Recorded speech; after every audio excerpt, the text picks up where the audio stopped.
جب قاصد سلیمان علیہ السلام کے پاس پہنچا تو انہوں نے فرمایا، کیا تم مال سے مجھے مدد دینا چاہتے ہو؟ مجھے تو میرے رب نے اس سے بہت بہتر دے رکھا ہے جو اس نے تمہیں دیا ہے، بس تم ہی اپنے تحفوں سے خوش رہو، جاؤ ان کی طرف واپس لوٹ جاؤ، ہم ان کے مقابلے وہ لشکر لے کر آئیں گے جن کے سامنے پڑنے کی ان میں طاقت نہیں، اور ہم انہیں ذلیل کر کے وہاں سے نکال باہر کریں گے۔ قاصد ان کا جواب سن کر اور یہ صورتحال دیکھ کر دہشت زدہ ہو گیا۔ اس نے ملکہ بلقیس کی طرف جا کر یہ ساری حقیقت بیان کر دی۔ ملکہ بلقیس نے سلیمان علیہ السلام کو پیغام بھجوایا کہ ہم اسلام قبول کرنے کے لیے تیار ہیں۔ جب یہ پیغام سلیمان علیہ السلام تک پہنچا تو آپ اپنے درباریوں کی طرف متوجہ ہوئے اور فرمایا، اے سرداروں، تم میں سے کوئی ہے جو ملکہ بلقیس کے یہاں پہنچنے سے پہلے ان کا تخت یہاں لا دے؟ ایک جن نے کہا، آپ اپنی مجلس سے اٹھیں، اس سے پہلے ہی میں ان کا تخت آپ کے پاس لا دیتا ہوں۔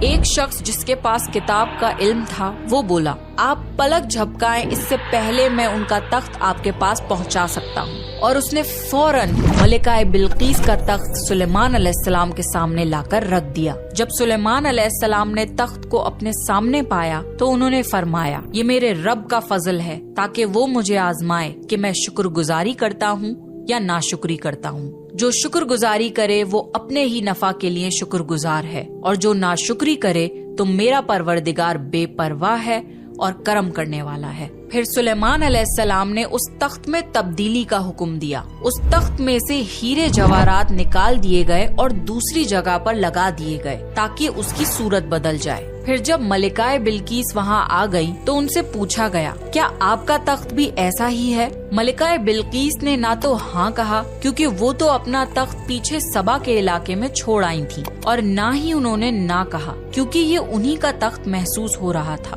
البتہ اس میں کچھ تبدیلی محسوس ضرور ہوئی تھی۔